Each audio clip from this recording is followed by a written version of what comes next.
va. Entonces, eso quiere decir, para que ustedes puedan estudiar, no estaría dando clases el lunes, sería hoy la última clase del contenido del segundo examen parcial. ¿De dónde a dónde? Es de donde se quedó la última clase también entró como parte del contenido del primer parcial para la clase del día de hoy. Ese es el contenido del examen. Entonces el examen será día jueves. Tengo entendido que todos los exámenes serán ahora de manera virtual. Así es, ¿verdad, compañero? Mari, un gusto Sí, saludarle. Bueno, licenciado. Sí, licenciado. entonces, ustedes ya saben también cuál es mi opinión en relación a eso, a lo exteriorizado de una manera directa, pero bueno, estas son las circunstancias de lo que tenemos y así vamos a ir acatando las instrucciones de nuestra el próximo jueves, 6 de la tarde. Jueves 6 de la tarde. Sería de 6 a 7 de la tarde. Vuelvo a repetir, jueves a las 6 de la tarde. Vuelvo a repetir, examen sería el próximo jueves, 6 de la tarde. ¿Cuál es el contenido? Porque ya no voy a volver a responder. El contenido es desde el último contenido que quedó previo al parcial hasta la clase del día de hoy. Hoy incluye el último punto del examen. A poner toda la atención debida, compañeros, porque el examen final, ¿cuál es? Todo el contenido de todo el examen. Segunda información. Hola, Lick, buenas tardes. Perdón. Sí, buena tarde, María Fernanda.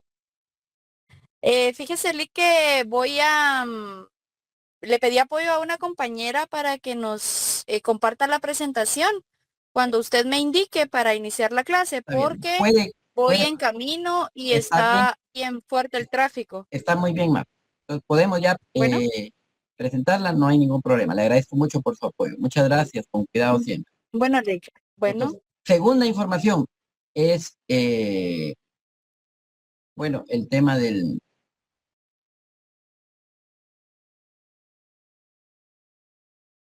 Segunda información es, en días anteriores ya publiqué las notas de el segundo examen, del primer examen parcial. No lo había publicado porque estaba pendiente de realizar examen extemporáneo, porque hay algunos compañeros que no pudieron examinarse de manera, entonces estaba esperando para poder publicar de manera conjunta. Pero ante estas circunstancias que están pasando en toda la universidad, pues mejor decidí publicar las notas con el respeto a los compañeros que se evaluaron y quedé pendiente ahora de realizar el examen extemporáneo. Entonces, las personas que tengan pendiente examen extemporáneo, por favor, comunicarse con mi persona al teléfono que yo estoy ahí publicando ahora mismo acá en el chat para que ya nos pongamos de acuerdo para programar el examen extemporáneo. ¿Quedó claro ese segundo aspecto? Sí, licenciado.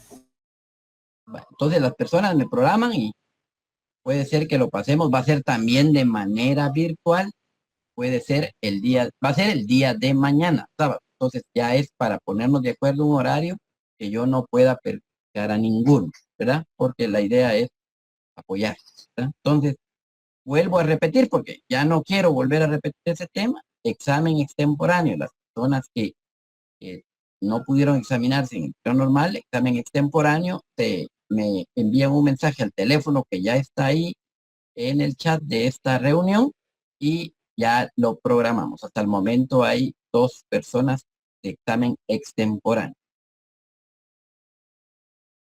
Tercera información. Ya no voy a volver a repetir también porque el tiempo pasa muy rápido. Verá, y voy a terminar la clase seguramente. Punto. Y ustedes tienen que ir a otra clase. Tercera información. Las personas que consideren y necesitan y tienen el derecho de revisión de examen del primer examen parcial, con mucho gusto, ese es un derecho que ustedes tienen, y de igual manera me escriben a este número, está ahí, y yo ya coordino el tema de la revisión.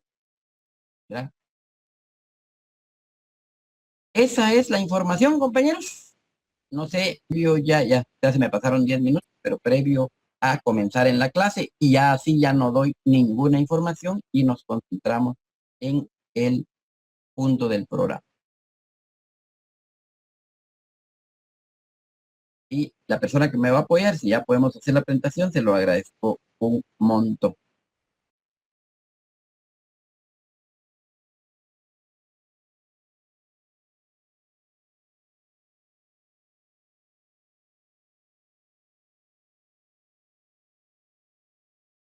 ¿Alguna duda, algún comentario?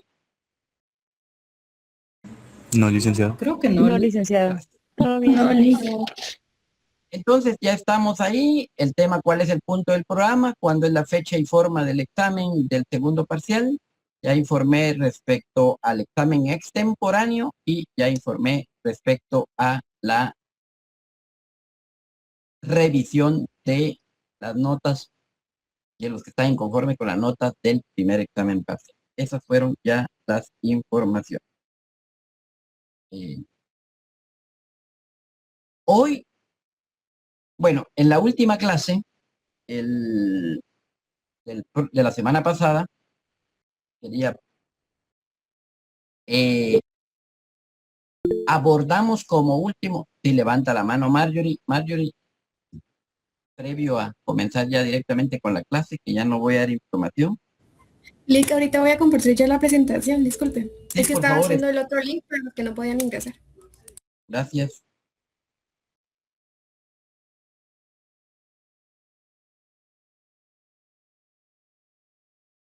Bueno, en la clase anterior se ha estado hablando de diferentes temas. El último tema fue el tercero procesal. Hoy voy a permitir abordar el tema que se denomina en el programa el proceso cautelar. Este es el tema que vamos a abordar hoy. El proceso cautelar.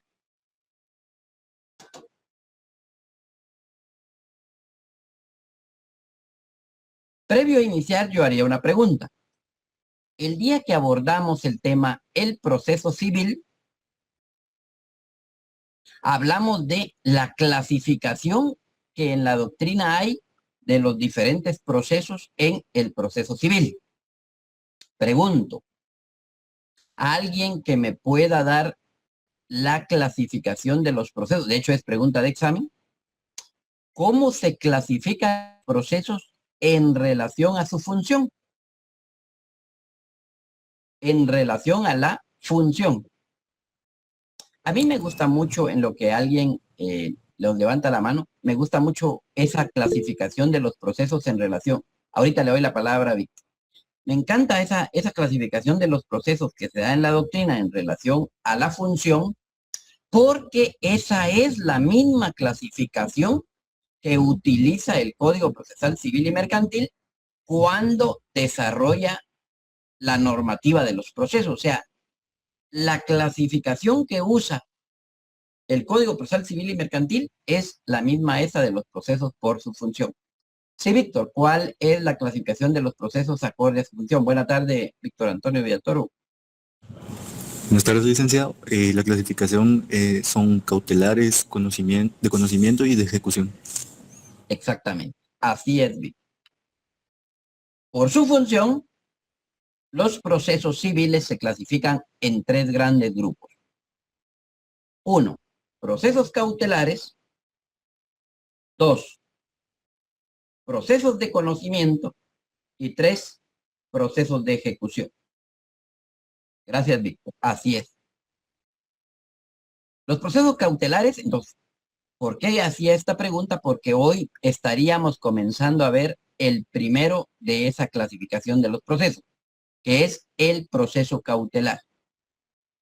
Pregunto, ¿cuál es cómo se subclasifican los procesos de conocimiento? Porque ya dijimos que hay procesos cautelares, procesos de conocimiento y procesos de ejecución. Segunda pregunta, ¿cómo se clasifican los procesos de conocimiento? ¿Y cuáles son los procesos de ejecución? Pregunta. María. Los procesos de conocimiento Andrea, es el juicio ordinario, el juicio oral, si no estoy mal, y el juicio sumario junto con el arbitraje. exactamente. Así es, María Andrea. Esos son los 4 procesos de conocimiento. Y los de ejecución, entonces, ya así cabal como nos decía Andreita, los juicios de conocimiento, el Son, ordinario, sumario, ajá, oral y arbitral o arbitraje. Procesos de ejecución, tengo, si no estoy mal, de ejecución de singulares, si no estoy mal, especiales y los que se les llama como colectivos, si no estoy mal. exactamente. Singulares que también se llaman individuales, los especiales y los colectivos. ¿Cuáles estarían en los individuales, Andrea? Andreita. Serían los de guía de apremio y ejecutivo. Exactamente. Esos dos. Ejecutivo y apremio. Los especiales, que son 4. De eso sí no me recuerdo. ¿Cuáles son los especiales, compañeros?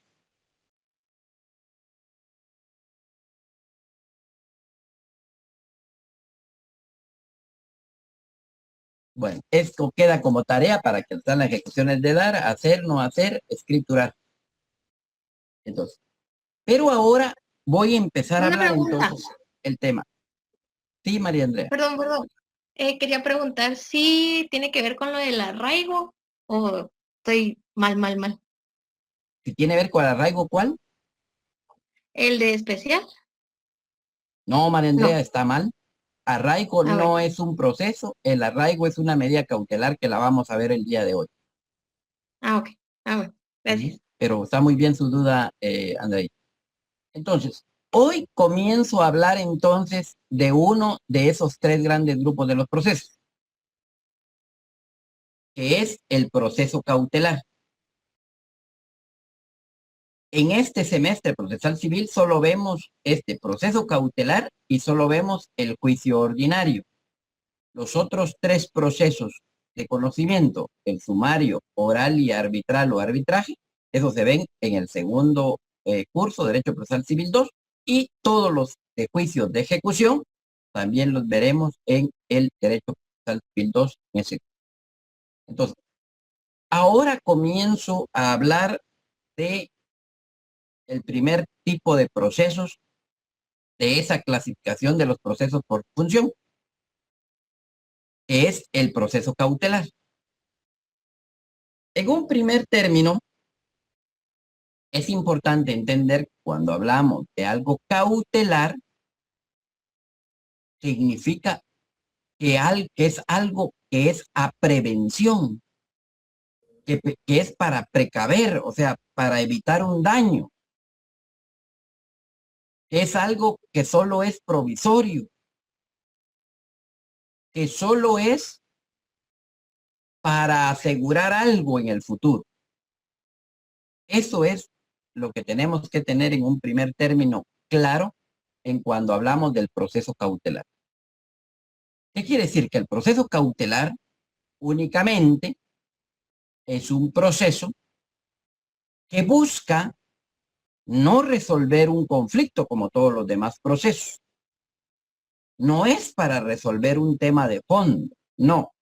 El proceso cautelar es únicamente un proceso que busca asegurar a través de providencias cautelares o de medidas de garantía, como le llama la ley, a través de esas medidas de garantía o esas providencias cautelares o esas diligencias cautelares, busca asegurar las resultas de un proceso futuro.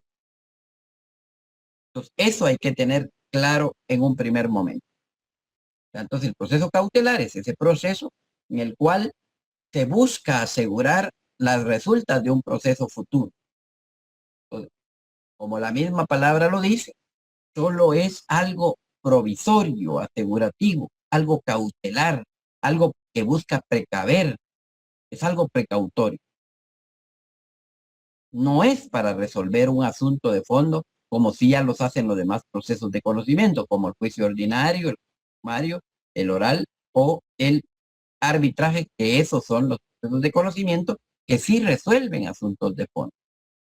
Entonces, el proceso cautelar solamente es un proceso para a futuro plantear un proceso principal. Aquí me quiero detener en algo que voy a explicar, que es un poco, puede resultar un poco confuso. Les voy a pedir toda su atención y voy a tratar de explicarlo de una manera fácil, con palabras sencillas, para que lo podamos entender porque causa un poco de confusión. Si ustedes o nosotros vamos a nuestro Código Procesal Civil y Mercantil y vamos allá al libro quinto, el libro quinto tiene varios títulos. Si ustedes abren su código, tiene básicamente 5 títulos.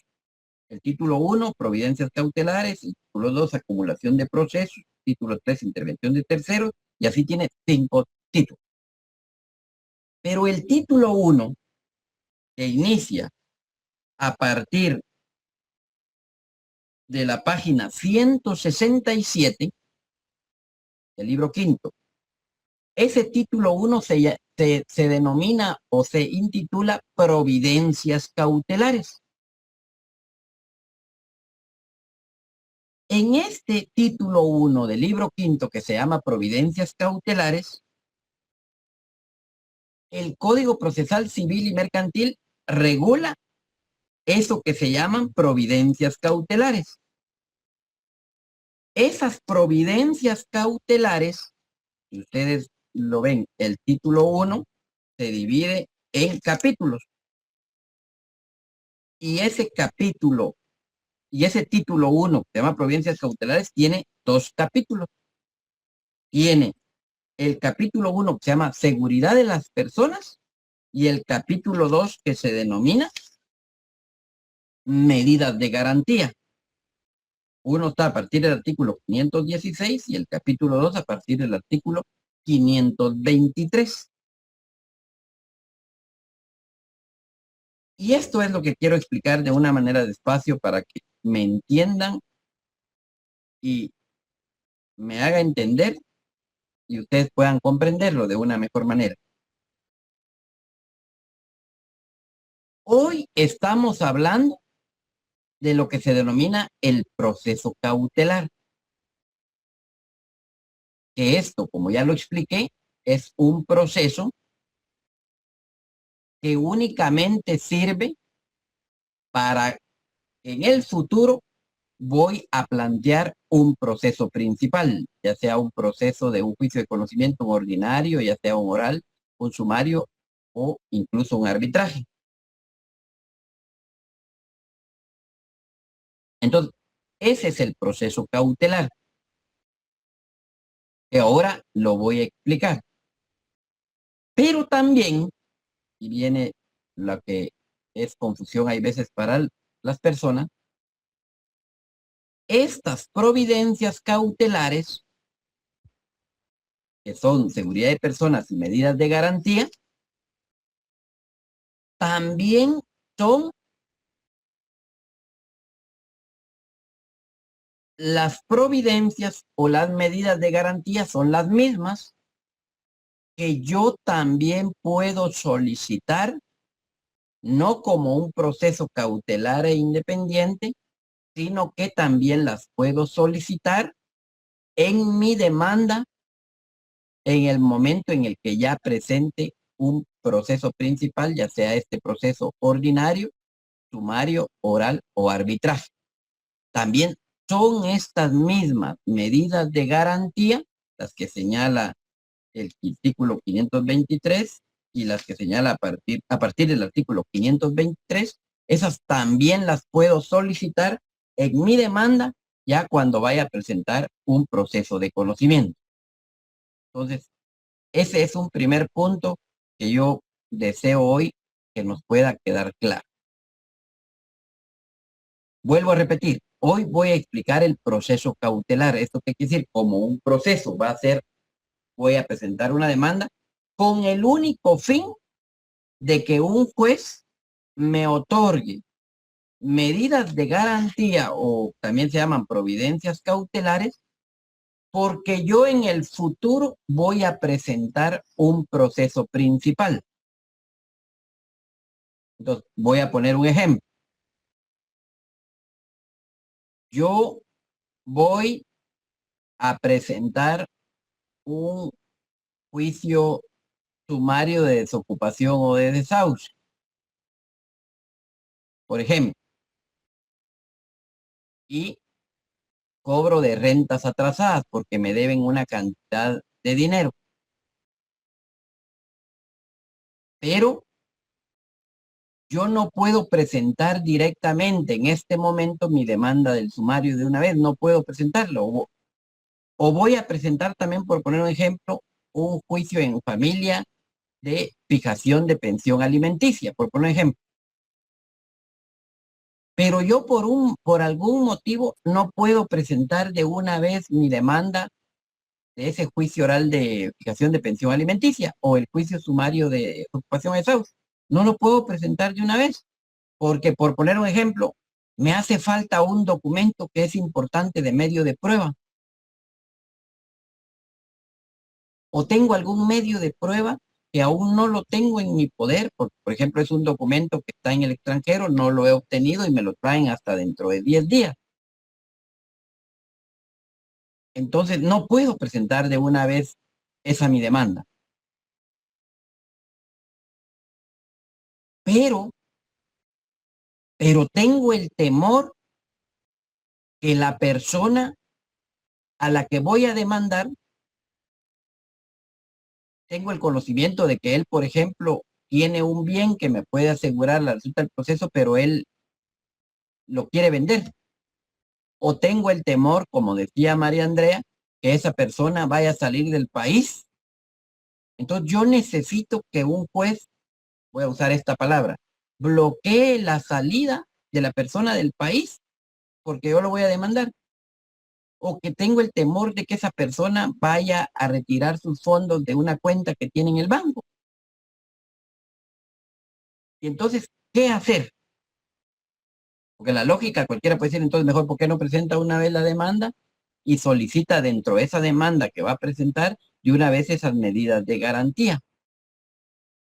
Pero yo no puedo presentar mi demanda porque, como vuelvo a repetir, yo todavía no tengo un medio de prueba. Entonces, en este momento, solo lo que necesito es que el juez me otorgue medidas de garantía para que cuando ya vaya a presentar mi proceso principal, digo con el ejemplo, ya sea un sumario de desocupación o de desahucio y cobra de rentas, o que voy a presentar la pensión alimenticia, para que la persona no vaya a vender el bien, no vaya a retirar los fondos de las cuentas o no vaya a salir del país, yo necesito que me otorgue. Entonces, ese es el proceso cautelar.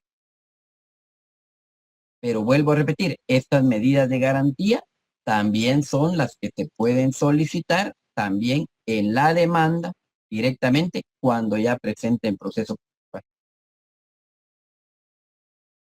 Pregunto, ¿me he dado a entender, compañeros, o necesitan que vuelva a explicar?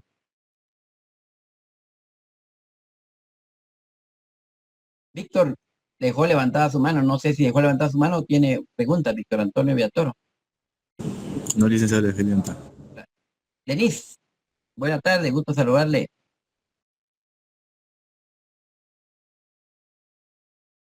Denis levantó la mano, Denis Galicia. Creo que por error la había levantado. Entonces,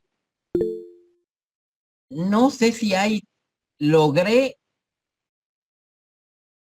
dejar claro cómo estas medidas de garantía se solicitan como dentro de un proceso cautelar, pero que estas mismas garantías también se van a poder solicitar dentro de una demanda principal.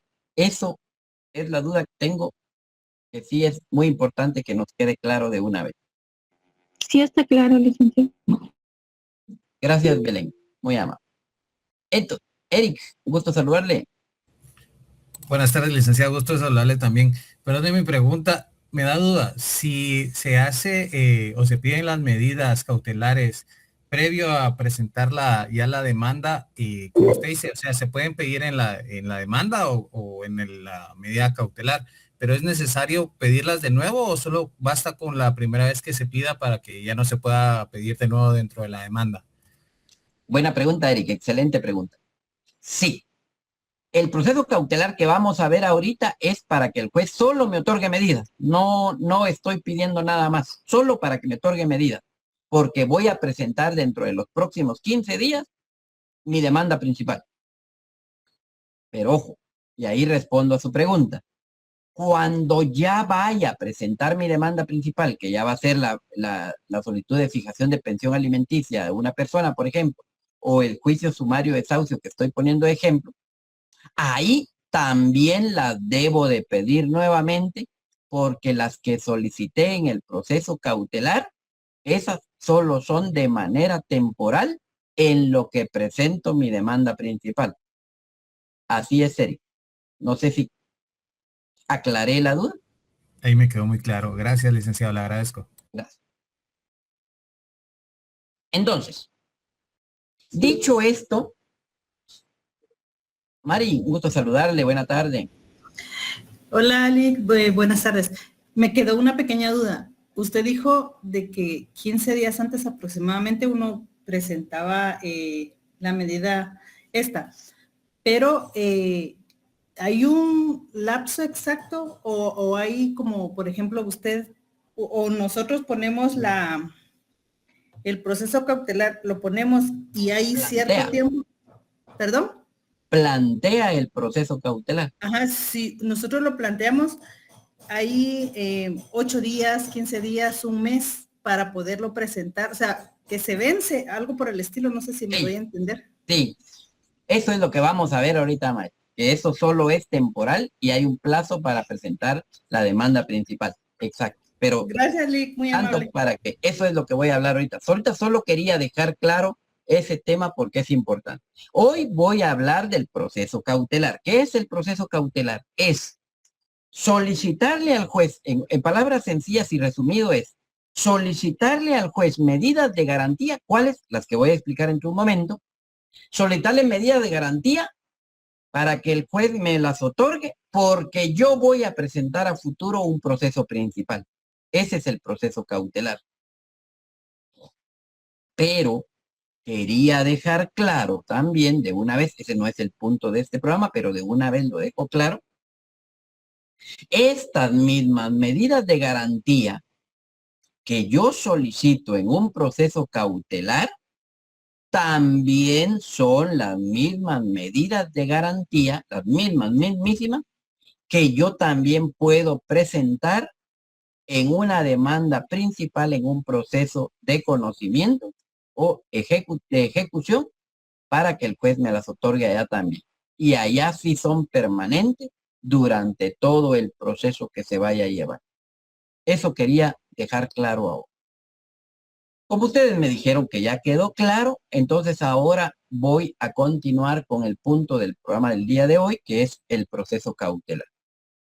Entonces ya dijimos que el proceso cautelar es un proceso que, como la misma palabra lo dice, sirve solo para prevenir porque es un proceso de carácter provisorio, asegurativo, porque en el futuro voy a presentar un proceso principal. Continuamos. Continuamos, por favor.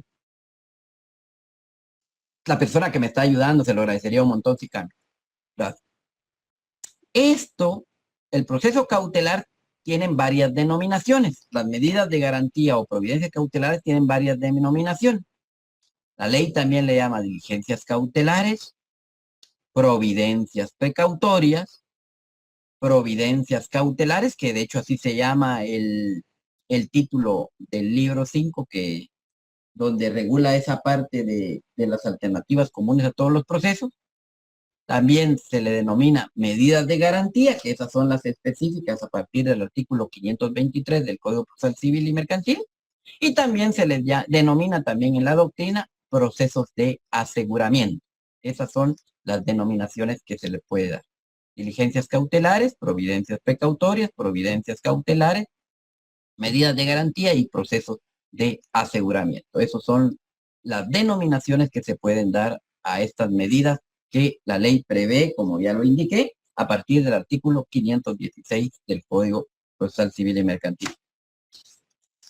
Es obligatorio, compañeros, que podamos leer, analizar e interpretar del artículo 516 al artículo 537 del Código Procesal Civil y Mercantil. Esos son los artículos que regulan básicamente el punto del programa que hoy vamos a desarrollar. Vuelvo a repetir, del artículo 516 a 537 es necesario, iba a decir obligatorio, pero suena muy forzoso eso, necesario que leamos esos artículos.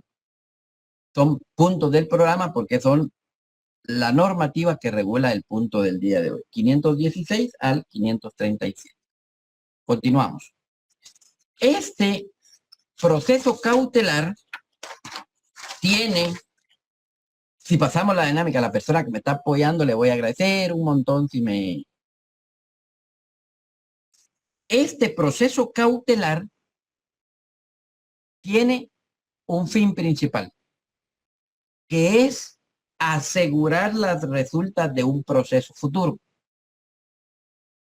Estas providencias cautelares, ya sea cuando las presentamos acá dentro del proceso cautelar, es para asegurar las resultas de un proceso futuro que vamos a plantear en una demanda principal.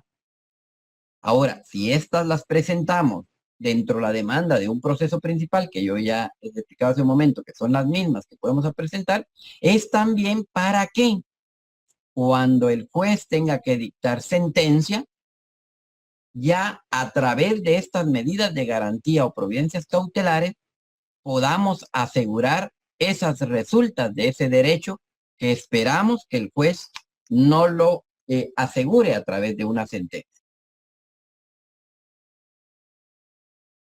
Entonces, vuelvo a repetir, ¿cuál es el fin del proceso cautelar o de las medidas de garantía en sí? Cuando las presentamos dentro de una demanda, es asegurar las resultas de un proceso. ¿Por qué? Por poner un ejemplo. Si yo voy a cobrar a través de un juicio sumario una deuda mercantil que me tiene una persona por un negocio mercantil que hicimos, yo voy a buscar a través de estas medidas que, por ejemplo, haya un embargo de las cuentas bancarias de la persona o un embargo del salario. Porque no tendría sentido que ya cuando me dicten la demanda, la sentencia, cuando me dicten la sentencia y me declaren con lugar el derecho que yo planteé en mi demanda, la pretensión concreta que yo presenté en la demanda, él ya haya retirado el dinero y no haya una forma de cómo me pueda cancelar esa deuda. Por eso es que en el momento en el que presento mi demanda, yo de una vez voy a solicitar esta medida de garantía para asegurar que cuando esa demanda ya me la dicte el juez en el futuro, pues haya algo con el que me aseguren el cumplimiento de ese derecho que me va a fijar el juez en una sentencia. Por eso es el fin de esta medida. Entonces, características. Este proceso tiene básicamente tres características. Primero, la provisoriedad. ¿Qué quiere decir? Que es algo provisorio. El proceso cautelar, vuelvo a repetirlo, lo he repetido muchas veces, el proceso cautelar es un proceso que su fin en sí mismo solo es otorgar providencias cautelares o medidas de garantía. No es para asegurar un derecho per se. Por eso es provisorio, porque el proceso cautelar solo es provisorio respecto al proceso que en el futuro voy a plantear de manera definitiva.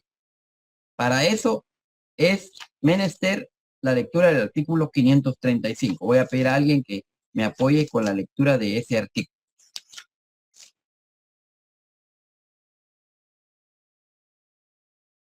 Marisol, si da lectura, porque eso da de una vez respuesta a una pregunta que usted me planteó. Con mucho gusto, licenciado. 535. Voy a pedir a todos que tengamos abierto nuestro código a partir del artículo 516, porque así vamos aprovechando el tiempo. Ok. Promoción inmediata del proceso. Ejecutada la providencia precautoria, el que la pidió deberá entablar su demanda dentro de 15 días. Si el proceso hubiere de seguirse en el lugar en que aquella se dictó, si debiere seguir en otro lugar, el juez tomará en cuenta el término de la distancia. Si el actor no cumple con lo dispuesto en el párrafo anterior, la providencia precautoria se revocará al pedirlo el demandado previo incidente. ¿Qué nos está regulando? Estoy hablando de la característica de provisoriedad del proceso cautelar. El artículo 535 nos está estipulando que el proceso cautelar, su función, su fin básico es que un juez nos otorgue medidas de garantía o cautelares. ¿Cuáles? Ya las voy a explicar cuáles son más adelante. Ese es el fin nada más. Eso es lo provisorio del proceso cautelar. No es para que me otorguen un derecho de sí, no es para que me paguen una deuda, no es para que me fijen una pensión alimenticia, no es para que me aclaren el derecho de una propiedad en un proceso de propiedad, no es para fijar un derecho, solo es para que me otorguen una medida porque voy a plantear a futuro otro proceso. Eso es lo provisorio. Y aquí es la respuesta a lo que Mari nos preguntaba anteriormente. ¿Hay un tiempo para poder plantear? Sí. El artículo 535 nos está estipulando que el plazo es dentro de los 15 días. Quiere decir que si yo presenté un proceso cautelar para que me otorgaran la medida de arraigo de una persona, o para el embargo de cuentas, o para embargo de salario, o para que me otorguen el secuestro de un bien mueble, o la intervención de una empresa, cuando ya me notifican que me otorgaron esas medidas, a partir de ahí yo tengo un plazo dentro de los 15 días, no es a los 15 días, sino dentro de los 15 días. ¿Qué quiere decir dentro de 15 días? Quiere decir que yo debo plantear mi demanda futura al siguiente día, dentro de los 8 días, dentro de los 10 días, dentro del día 12 o hasta el día 15. Esto es días hábiles, ustedes lo saben. Está refiriendo a 15 días, son días hábiles. Ese es el plazo que yo tengo para plantear el proceso futuro. Esa es una pregunta de examen. ¿Cuánto es el plazo para poder plantear la demanda principal? Es dentro del plazo de los 15 días. Segunda característica. La existencia de un peligro o daño jurídico derivado del retardo de una providencia jurisdiccional definitiva. Esto es lo que en la doctrina le llamamos el periculum in mora. El periculum in mora, que es la traducción podría ser, latín podría ser el peligro en la demora, o el peligro en la tardanza, o el peligro en el retardo. Esa podría ser la traducción de este latinazo. Esa segunda característica consiste en que yo debo, en el momento de plantear mi demanda de mi escrito de proceso cautelar, mi escrito inicial de cautelar, yo debo de exponerle al juez, de hacerle ver al juez y de acreditarle al juez que él me debe de otorgar, que tengo necesidad que él me otorgue una medida de garantía, una providencia cautelar, porque si no se otorga, hay un peligro que esta persona a la cual deseo demandar vaya a vender o vaya a desapoderar el bien o vaya a retirar los fondos de una cuenta o vaya a salir del país para no enfrentar el proceso. Entonces, tengo que acreditar esa necesidad. Y esa es la característica del periculum in mora. Es que existe un peligro o un daño jurídico y que debe me otorgarse esa medida, porque si no se me otorga, existe un peligro latente, real, de que esta persona no va a afrontar el proceso o que va a evadir el proceso que yo le voy a plantear a futuro y que por eso necesito que el juez me otorgue una medida de garantía. Ese es el periculum in mora. Y de igual manera, el artículo 535, también, que ya le dimos lectura, nos da otra de las características de este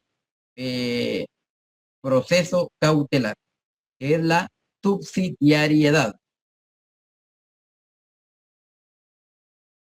Esto plantea que la subsidiariedad, que este es un proceso que es subsidiario de otro, que depende de otro,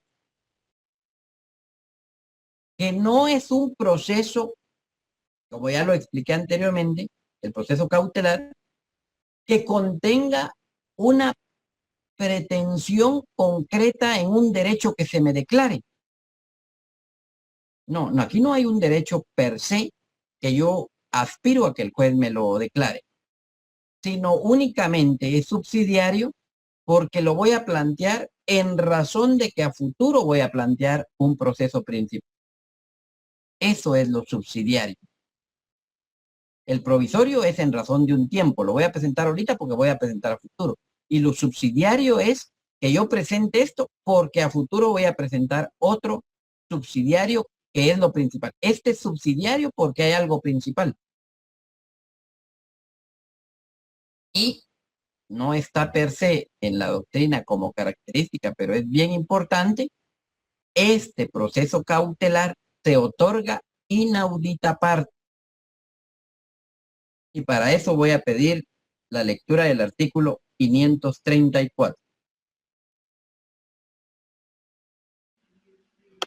Artículo 534. Cumplimiento de las resoluciones. Las providencias precautorias se dictarán sin oír a la parte contra quien se pidan y surtirán todos sus efectos. No obstante, cualquier incidente, excepción o recurso que contra ellos se haga valer mientras no sean revocados o modificadas.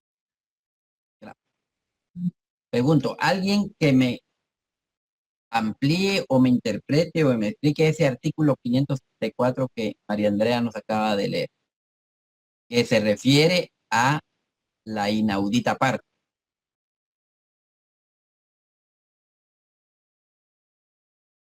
Y eso es pregunta de examen, ¿verdad, compañero? ¿Qué es la inaudita parte? Sí, Víctor, gusto saludarle. Desde mi punto de vista considero que lo que quiere decir el artículo es que en este proceso no es necesaria la presencia de la parte que se va a demandar en el futuro.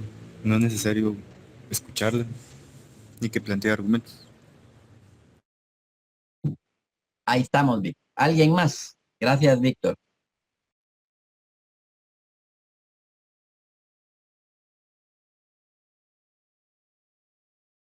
Alguien de los que estén poniendo atención, porque como ya les dije yo en estas clases virtuales, me da la sensación, hay veces que solo 3, 4 están escuchando y los demás no están. Lick tal vez como quiere decir que no le tienen que avisar a la otra persona sobre la demanda. Esa es. La característica o esto de la institución procesal de la inaudita parte implica o quiere decir que las medidas de garantía o providencias cautelares se otorgan sin escuchar a la otra parte. Esto a primera vista cualquiera lo dice, bueno, y entonces esto es violatorio de derechos humanos, se violó el derecho de defensa, no se le escuchó a la otra, así como dijo Víctor, no se le escuchó a la otra persona y se otorgó. ¿Qué quiere decir esta inaudita parte? Quiere decir que la persona, el actor, plantea su escrito inicial de solicitud de providencia cautelar, de proceso cautelar, y solicita, por ejemplo, el embargo de cuentas de las personas, cuentas bancarias. Solicita el arraigo, como le explicaba María Andrea, para que la persona no pueda salir del país. O solicita la intervención de una empresa mercantil. Y el juez las otorga. Y puede decir la otra parte, bueno, y mi derecho de defensa, nunca me escucharon. Pero el artículo 534, con esa claridad, plantea que las medidas o las providencias precautorias se dictarán sin oír a la parte contra quien se pidan y surtirán todos sus efectos. Punto. Eso es lo inaudita parte. La inaudita parte es que las providencias precautorias o providencias cautelares se van a otorgar, el juez las va a otorgar sin escuchar a la otra parte. Y vuelvo a repetir, alguno dirá, pero eso que plantea el 534 es constitucional, es una violación al derecho de defensa, no se le escuchó nunca a la persona, pero esa es la característica. ¿Por qué? Ahora, ¿por qué esta inaudita parte? ¿Por qué no se le escucha a la persona? Alguien que pueda pronunciarse sobre eso. Quiero escuchar. ¿Por qué creen Buenas ustedes? tardes. Belén. Gracias, disculpe, porque usted mismo lo dijo que a la hora de avisarle a la persona de estas medidas pueden llegar en este caso pongámosle al banco y sacar todo el dinero y ya no poder hacer efectivo el embargo precautorio. Gracias, Belén. Efectivamente. Cristian había levantado la mano también. Sí, era un poco lo mismo, licenciado, que es para evitar que realicen algún acto que vaya a frustrar pues la efectividad de la garantía. Exactamente. La inaudita parte es otorgar las medidas precautorias a providencias cautelares sin escuchar al otro, porque la lógica es, sentido común, es que si yo le doy audiencia a la otra parte para escucharlo, él, si tiene dinero en un banco, lo va a ir a sacar. Si tiene un bien, lo va a ir a vender. Si tiene que salir del país, sale del país. El avisarle implica que él pueda tomar medidas que vayan a afectar y que entonces estas providencias cautelares ya no vayan a cumplir con su fin. Por eso es la característica inaudita parte, ¿verdad? Porque hay un riesgo de que la persona pueda asumir una actitud que cause un daño y que las providencias cautelares o las medidas de garantías ya no vayan a surtir su efecto. Entonces, esas son las características. Trámite. ¿Cuál es el trámite del proceso cautelar? De conformidad con el artículo 531, se debe de plantear escrito inicial. Alguien que me dé cuál es el trámite del proceso cautelar. De alguna manera es sencillo. Solo se interpone el escrito inicial, se solicitan las medidas cautelares, 531 te lo vamos a leer. El juez fija una garantía. Una vez habiéndose dado la garantía, el juez decreta la providencia cautelar y una vez se notifica que se otorgaron la providencia cautelar, el actor tiene 15 días, estos son hábiles, ustedes lo saben, para plantear la demanda. Ese sería sencillo el trámite de un proceso cautelar. Entonces, interposición, artículo 531. Alguien que dé lectura al artículo 531.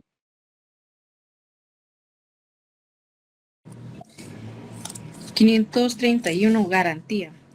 De toda providencia precautoria queda responsable el que le pide, por consiguiente, son de un cargo las costas, los daños y perjuicios que se causen, y no será ejecutado tal providencia si el interesado no presta garantía suficiente, a juicio del juez que conozca el asunto.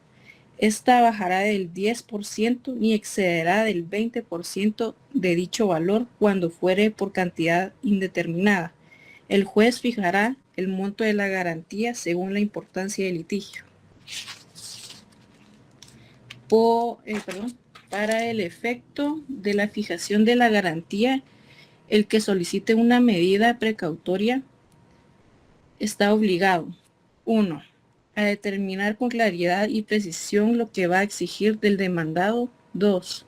A fijar la cuantía de la acción si fuera el caso. 3. A indicar el título de ella. Entonces, primero, gracias Abigail. Entonces, ¿cuál es el trámite del proceso cautelar? 1. Se interpone. Lógicamente, esa interposición debe de hacerlo de manera escrita a través de un memorial.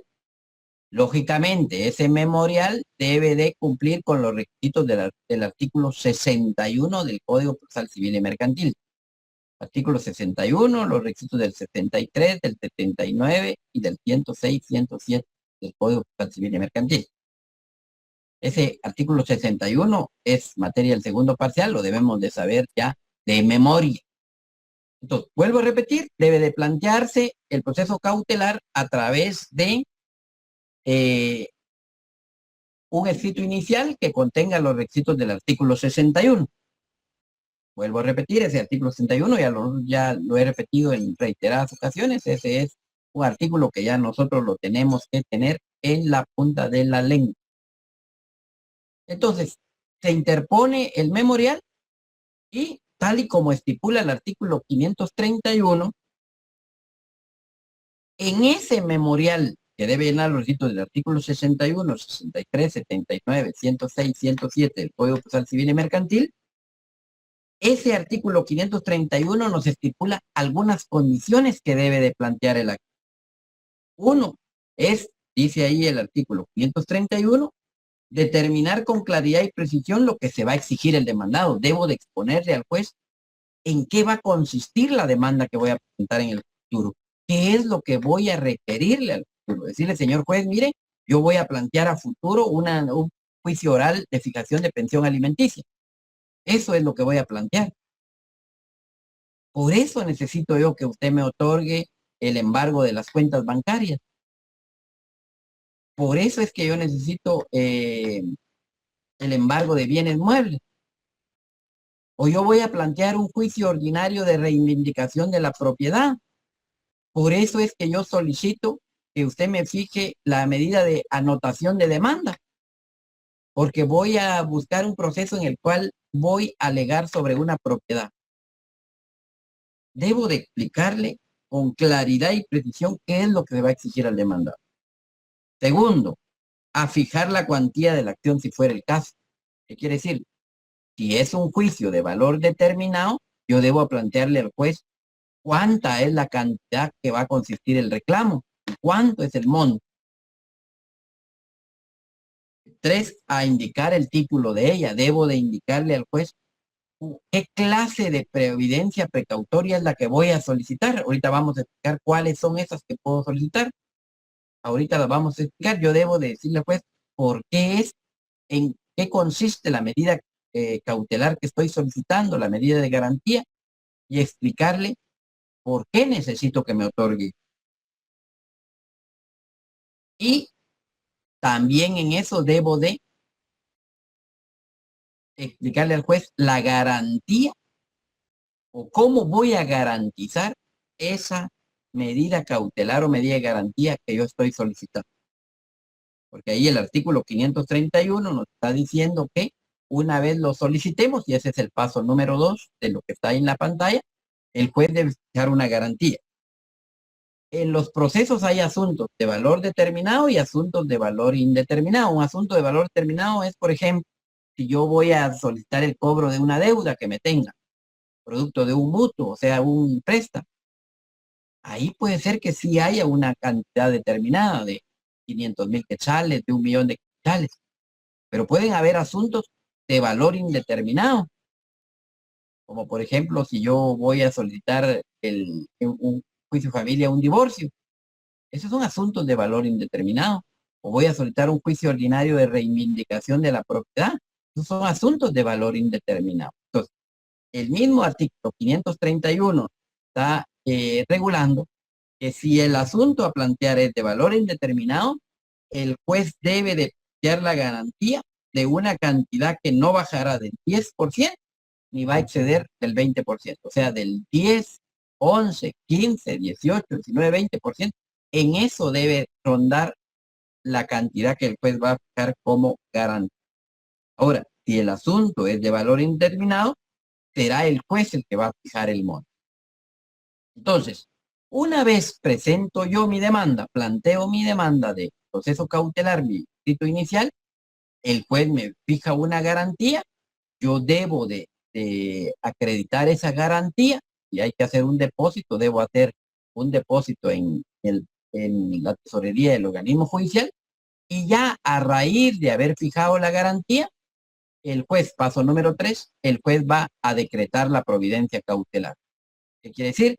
Va a ordenar el embargo de las cuentas bancarias, va a ordenar el embargo del salario, va a ordenar el secuestro de un bien mueble, va a ordenar la intervención de una empresa.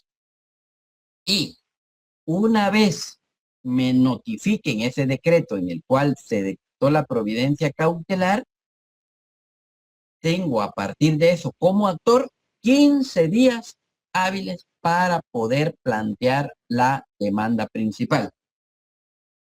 Ya el artículo 535 en el último párrafo nos estipulaba que si el actor no cumple con lo dispuesto en el párrafo anterior, o sea, de plantear la demanda, el juez puede revocar la medida a petición del demandado.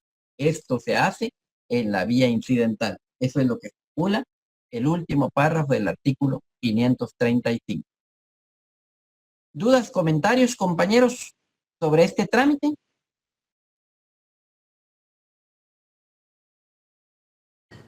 No, licenciado. No, licenciado, todo claro. Gracias.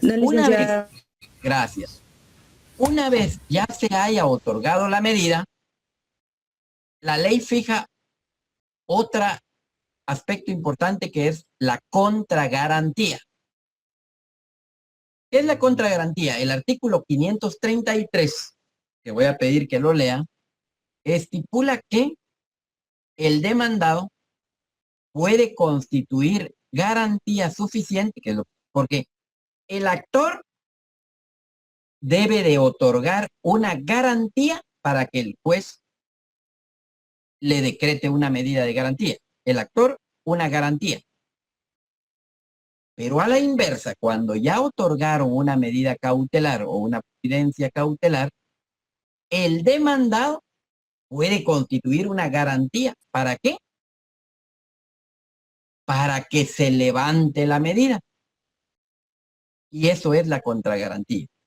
Alguien que nos lea el artículo 533, por favor.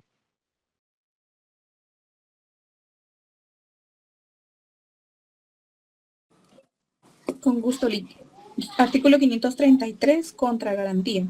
En cualquier caso en que proceda una medida cautelar, salvo lo dispuesto en el artículo 524 para el arraigo, el demandado tiene derecho a constituir garantía suficiente a juicio del juez, que cubra la demanda, intereses y costas, para evitar la medida precautoria para obtener su inmediato levantamiento. La petición se tramitará en forma de incidente. La garantía podrá constituir en hipoteca, prenda o fianza, y una vez formalizada la garantía, la medida precautoria dictada se levantará. Hay un parrafito, pero no sé, bueno, puede también el demandado proceder conforme a lo preceptuado en el párrafo segundo del artículo 300. Gracias. ¿Qué nos estipula este 533? Nos estipula o nos regula lo de la contragarantía. ¿Qué es la contragarantía? Es, lógicamente, si a una persona como demandado ya le otorgaron, decretaron en su contra un arraigo, decretaron en su contra un embargo de cuentas bancarias, decretaron en su contra una intervención de una empresa o decretaron en contra un embargo de un bien inmueble o una anotación de demanda. Y él quiere quitar esa medida precautoria que han decretado en su contra. ¿Qué tiene que hacer? Pues solicitarle al juez la contragarantía. Y tal y como dice en la pantalla, el demandado puede constituir garantía suficiente al juez que cubra la demanda, o sea, el reclamo de la demanda, los intereses y costas, para evitar la medida precautoria y obtener el levantamiento de la medida. Si yo quiero, o un demandado quiere, que le levanten el embargo sobre las cuentas que tiene o el embargo que tiene sobre su salario, entonces él puede constituir una garantía. Esto se tramita en la vía incidental. Ustedes ya saben el trámite de los incidentes, lo que está regulado ya a partir del artículo 135 de la ley del organismo judicial. Es un incidente que ustedes ya saben que se da audiencia por 2 días, se abre a prueba 8 días y se resuelve al tercer día. Eso ustedes ya lo saben de los incidentes. En un incidente, que es un procedimiento sencillo, ahí es como se va a plantear la contragarantía, y si el juez lo considera adecuado, te ha dado la garantía suficiente, pues va a ordenar que se levante la medida precautoria que se ha otorgado. ¿Dudas, comentarios en cuanto a la contragarantía? Bueno, se me olvidaba que ahí lo estipulaba el artículo 533 que nos leía el Nicole, que esta contragarantía es para todas las medidas que ahorita vamos a ver, excepto para el arraigo. Así lo dice el 533. Dice, salvo lo dispuesto en el 524, que el 524, ustedes vean su código, el 524 se refiere al arraigo. Porque el arraigo no se va a levantar a través de una contragarantía, sino el arraigo, para que se levante, se necesita que yo deje nombrado un mandatario para que ese mandatario en mi nombre continúe con el proceso. Vuelvo a repetir, el 533 nos estipula que lo de la contragarantía es para levantar cualquier medida excepto el arraigo. ¿Por qué? Porque el arraigo, para poder levantarlo, esa es la palabra técnica, para quitar las medidas es levantamiento. Para levantar el arraigo, yo debo de dejar nombrado un mandatario. Eso es lo que estipula el artículo 524, que ya lo vamos a leer. Entonces, eso es el tema de la contragarantía. Ahora, ¿dónde están reguladas estas providencias cautelares? ¿Cuáles son las providencias cautelares que podemos solicitar? Las providencias cautelares que podemos solicitar están estipuladas están reguladas en el libro quinto, título 1 del Código Procesal Civil y Mercantil. Tal y como ya lo indiqué anteriormente, a partir del artículo 516. Es decir que ya lo indiqué anteriormente, lo vuelvo a repetir, del artículo 516 al 537, es obligatorio que demos lectura para que podamos conocer el proceso cautelar y porque también a la vez es materia de examen. Entonces, en este título 1 del libro quinto, el Código Procesal Civil y Mercantil nos regula las providencias cautelares que se pueden solicitar y que el juez puede otorgar como un proceso cautelar o en cualquier otro proceso si yo solicito también en mi demanda principal, así como nos lo preguntaba Eric. Entonces, las providencias cautelares se dividen en 2 grandes grupos. Primero, la seguridad de las personas, que está regulado en el artículo 516 al 522, y las medidas de garantía.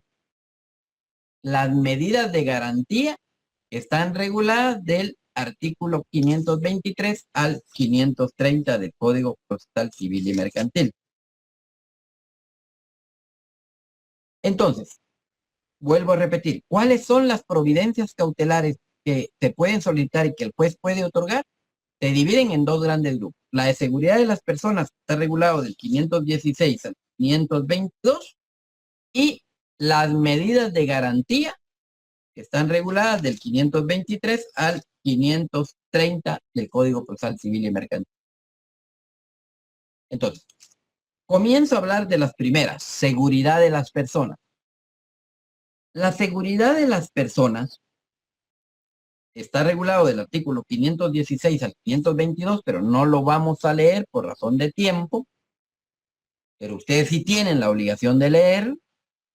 La seguridad de las personas es cuando una persona esté recibiendo malos tratos o esté recibiendo actos que son reprobados por cuestiones morales o buenas costumbres, yo puedo solicitarle a un juez que otorgue seguridad de las personas para que a una persona la trasladen a un lugar de tal cuenta que pueda evitarse que siga sufriendo violencia o los vejanos. Esta providencia cautelar de seguridad de las personas es lo que llamamos derecho vigente, pero no positivo, porque ya casi no se usa, ya casi no se solicita. Yo, por ejemplo, no he tenido la oportunidad de ver que soliciten la providencia de seguridad de las personas. Ustedes saben que yo laboro en un juzgado y no he podido ver una solicitud de esta, aunque esto es más un tema de derecho de familia, no en lo civil, que es lo que yo me desenvuelvo. Pero también tiene su razón de ser que no se soliciten o que ya no sean derecho positivo, porque ahora ustedes saben también que hay medidas de garantía que se pueden solicitar de conformidad con la ley de violencia intrafamiliar o de conformidad con la ley contra el femicidio y otras formas de violencia contra la mujer. Allá en esos dos cuerpos normativos que yo ya les mencioné, la ley de violencia intrafamiliar o la ley contra el femicidio y otras formas de violencia contra la mujer, allá también se regulan medidas o providencias cautelares que buscan este fin de proteger a una persona que está sufriendo malos tratos. Entonces, yo interpreto que se están solicitando estas medidas más con base a aquellos cuerpos normativos y no con base al Código Procesal Civil y Mercantil. Ustedes saben que este código es un código de 1964. Entonces, en aquel momento que no existían esas leyes, pues allá sí se solicitaban. Ahora, por eso ya no tienen mucho uso. Ahora, las medidas de garantía, el otro grupo, esas sí se utilizan. Eso es muy frecuente y es, ojo, todos debiéramos de solicitarlas, porque es la forma de garantizar un proceso. Ustedes saben que la Constitución, nuestra Constitución estipula que, por ejemplo, estipula que por deuda no hay prisión, que quiere decir que si alguien no hay una forma de cómo patrimonialmente poder garantizar una obligación, no va a haber otra forma porque no hay una parte penal para poder compeler o obligar a una persona que cumpla con su obligación. Por eso es necesario las medidas de garantía, para que cuando nosotros nos dicten nuestra demanda dentro de un proceso principal, pues haya una forma de cómo garantizarnos las resultas de ese proceso. Las medidas de garantía específicamente son 6. Esa es pregunta de examen parcial, ¿verdad? Las debemos de saber de memoria. ¿Cuáles son? El arraigo, la anotación de demanda, el embargo, el secuestro, la intervención y las providencias de urgencia. Esas son las 6 medidas de garantía. Vuelvo a repetir, las providencias cautelares son 7. Las providencias cautelares, si las dijéramos, son 7. Una que es la seguridad de personas y estas 6 medidas de garantía. Esas son las providencias cautelares. Porque ustedes ven el título, se llaman providencias cautelares. Aquí hago un hincapié, no debemos de confundirlo. Pregunta de examen. Providencias cautelares son 7 porque son estas 6 medidas de garantía con las medidas de seguridad de las personas. Ahora, las medidas de garantía solamente son 6. Quedamos claros en eso, ¿verdad? Providencias cautelares son 7 porque son estas 6 medidas de garantía con la seguridad de las personas. Ahora, las medidas de garantía son 6. Vuelvo a repetirla. arraigo, que está estipulado del 523 al 525, anotación de demanda del 526, 527 embargo, 528 secuestro, 529 del Código Postal Civil y Mercantil y 661 del Código de Comercio, la intervención, y las 6, las providencias de urgencia reguladas del 523 al 500. Primero, arraigo. No voy a leer porque razón de tiempo, pero esta es una medida fácil y sencilla de explicar y de entender. Arraigo es una medida que se otorga para evitar que una persona salga del país y no pueda o no quiera o no responda por un proceso que tiene en el territorio nacional. Arraigo es, entonces, le solicito al juez que ordene que una persona no pueda salir del país. Ese es el arraigo. Aparte de estos dos artículos, si ustedes van a la parte final de nuestro código, mucho del código que yo tengo está regulado el decreto 15-71. No sé si verifican que en la parte final del código está el decreto 15-71. Pregunto, compañeros, no sé si se durmieron ya. Sí, el mío sí tiene el decreto. Aquí está. Ya lo dejé anotado. Sí, Gracias, Edgar, gusto saludarle. Entonces, el decreto 15-71 también es obligatorio leer. También van a venir preguntas de ese decreto.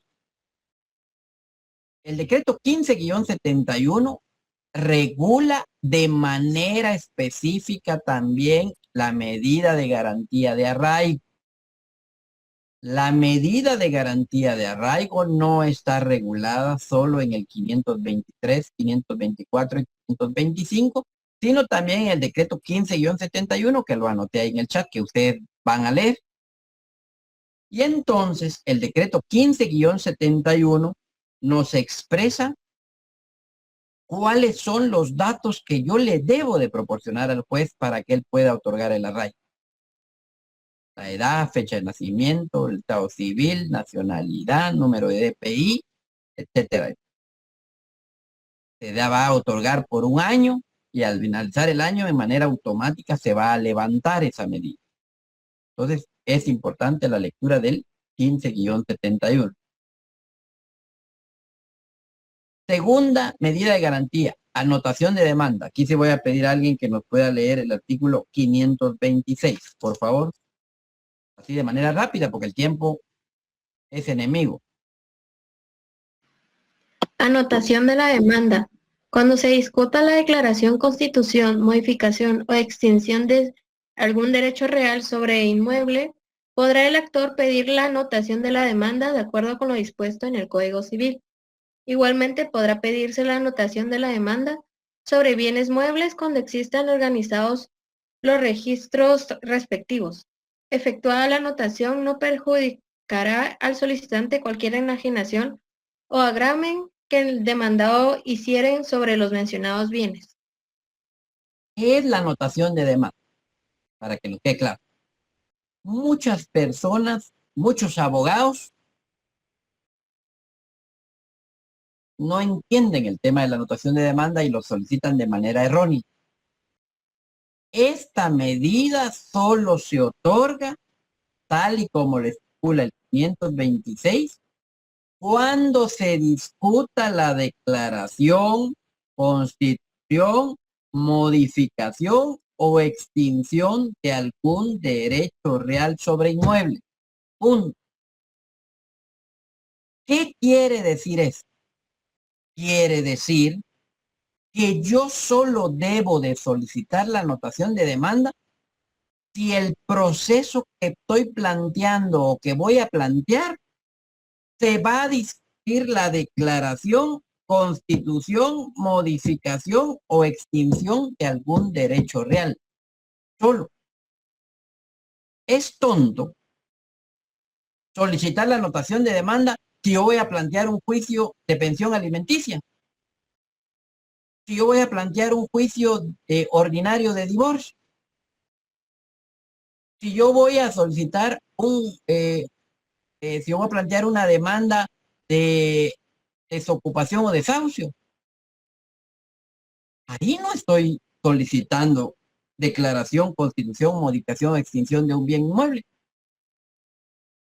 No puedo solicitar esa medida. Diferente es. Voy a plantear un juicio ordinario de reivindicación de la propiedad. ¿Qué es esto?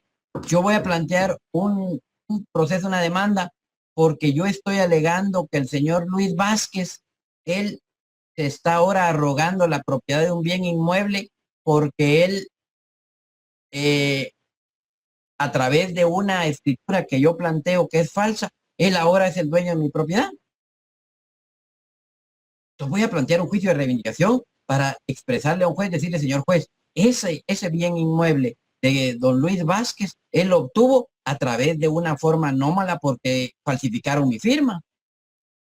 Ahí sí voy a pedir la anotación de demanda, porque yo voy a plantear mi demanda buscando un derecho sobre una constitución de un bien inmueble que se está alegando. Ahí sí es idónea la medida de anotación de demanda. La anotación de demanda ojo, esto es importante. El error que cometen muchos abogados. La anotación de demanda debe de ser sobre el bien inmueble que se está discutiendo en el proceso. Vienen a solicitar a los juzgados que, mire, haga la anotación de la demanda de un bien inmueble que tiene don Luis Vázquez, porque yo voy a plantear una demanda porque él me debe una cantidad de dinero. Tonto el planteamiento. Que no estamos discutiendo. Aquí a él podrá solicitar X medidas sobre ese bien inmueble, pero no la anotación de demanda. Segunda medida. Tercera medida, embargo. Alguien que nos lea el 527. Podrá decretarse precautoriamente el embargo de bienes que alcancen a cubrir el valor de lo demandado, intereses y costas, para cuyo efecto son aplicables los artículos referentes a esta materia establecidos para el proceso de ejecución. Exacto. Gracias, Abigail. El embargo es diferente a la noticia. Yo voy a plantear una demanda en contra de don Luis Méndez, porque él me tiene una deuda, y yo sé que él tiene un bien inmueble. Él me tiene una deuda por 500,000 quetzales. Y yo sé que tiene un bien inmueble que tiene un valor de 600,000 quetzales. Yo le voy a solicitar ahí el embargo del bien inmueble. El embargo sí, la anotación de demanda no, porque no estoy diciendo nada sobre el bien inmueble. Embargo sí. En este proceso voy a solicitar el embargo sobre el bien inmueble, o voy a solicitar el embargo de salarios, o voy a solicitar el embargo de cuentas bancarias. Esa es la medida de garantía del embargo. Cuarto, secuestro. Secuestro como medida de garantía no lo vayamos a confundir con el delito de secuestro del Código Penal. El secuestro, el término secuestro, el concepto de secuestro en materia civil es una medida de garantía. 528, alguien que nos lea el 528.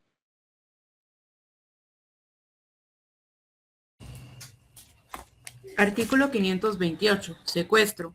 El secuestro se cumplirá mediante el desapoderamiento de la casa de manos del deudor. De la cosa. ¿Perdón? De la cosa es Dorita. Sí, perdón, de la cosa de manos del deudor, para ser entregada en depósito a un particular o a una institución legalmente reconocida, con prohibición de servirse en ambos casos de la misma. En igual forma se procederá cuando se demande la propiedad de bienes muebles, semovientes, derechos o acciones, o que se constituya, modifique o extinga cualquier derecho sobre los mismos. Este es sencillo. Miren, este es muy común en aquellos contratos de compra-venta. El ejemplo más típico es, lo voy a poner ejemplo para que lo entiendan. Muchas empresas, entidades mercantiles o empresas mercantiles están realizando el contrato mercantil de compra de vehículos a plazos. Entonces esta empresa mercantil, a Edgar Gómez, disculpa Edgar que lo ponga de ejemplo, Edgar Gómez fue a comprar un vehículo a plazo y tenía que comprar el vehículo en 50 cuotas. Pero lamentablemente en la cuota 30 él dejó de pagar y ya lleva 6, 8, 10 cuotas sin pagar. Entonces vienen a solicitar por juicios de garantías mobiliarias para cobrarlo el resto de lo adeudado, pero solicitan la medida de secuestro. ¿Y qué es la medida de secuestro? Es, señor juez, solicito que se le secuestre, que me otorgue la medida de secuestro del vehículo, placas tal, a la tal, que lo tiene el señor, y aquí se debe de proponer y nombrar un depositario, y que ese vehículo se lo entregue al señor tal y tal para su cuidado, o a la entidad mercantil para su cuidado. Entonces, ¿qué es el secuestro? El juez ordena, se va en compañía de la policía, le van a desapoderar el bien mueble, porque esto es solo para bienes muebles.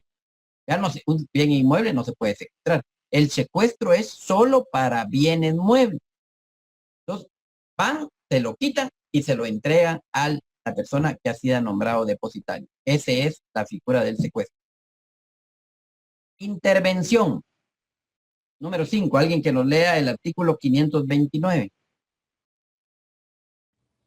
Buenas noches, licenciado. Buenas noches, compañeros. Artículo 529. Intervención. Cuando las medidas de garantía recaigan sobre establecimientos o propiedades de naturaleza comercial, industrial o agrícola, podrá decretarse la intervención de los negocios.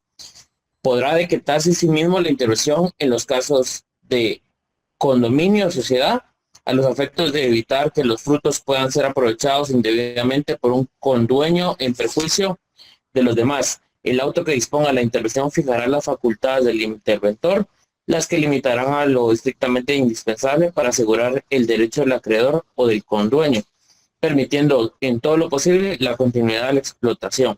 Asegurando el derecho del acreedor, se decretará de inmediato el cese de la intervención. Y aquí tengo una anotación que dice ir a pedir acá a la caja chica para liquidar la deuda. Gracias, Fernando. Entonces, la intervención únicamente es o va a recaer sobre establecimientos comerciales o mercantiles, empresas o entidades industriales o agrícolas. Eso es lo primero que hay que entender. Cada una de estas medidas tiene un objeto. El arraigo es sobre personas. La anotación de demanda es sobre bienes inmuebles o sobre bienes muebles que tengan registro. El embargo es sobre bienes inmuebles o sobre cuentas o sobre bienes inmuebles también, el embargo. O embargo de salario. El secuestro es solo bienes muebles, porque o semoviente. No puedo ir a secuestrar un bien inmueble, eso no se puede, solo bienes muebles. La intervención es la misma palabra, dice, intervenir es ir, nombrar un interventor e ir a una empresa mercantil con base a las facultades que le otorgue el juez, que él pueda ir a buscar la manera de cómo se da un acompañamiento a la administración de la empresa para que él pueda recuperar y para que él pueda velar porque la empresa mercantil pues funcione de una manera de tal cuenta que pueda seguir produciendo y la persona deudora pueda en determinado momento cumplir con sus obligaciones. Entonces, ¿qué es entonces, en los casos reales, es vienen los actores y solicitan la intervención. Le dicen, señor juez, mire, el demandado es propietario individual de la empresa mercantil denominada La Económica, la cual tiene su sede allá en la Sexta Avenida de la Zona 1. Yo solicito la intervención y propongo como interventor al auditor o al perito contador Luis Vázquez. Entonces, el juez lo ordena.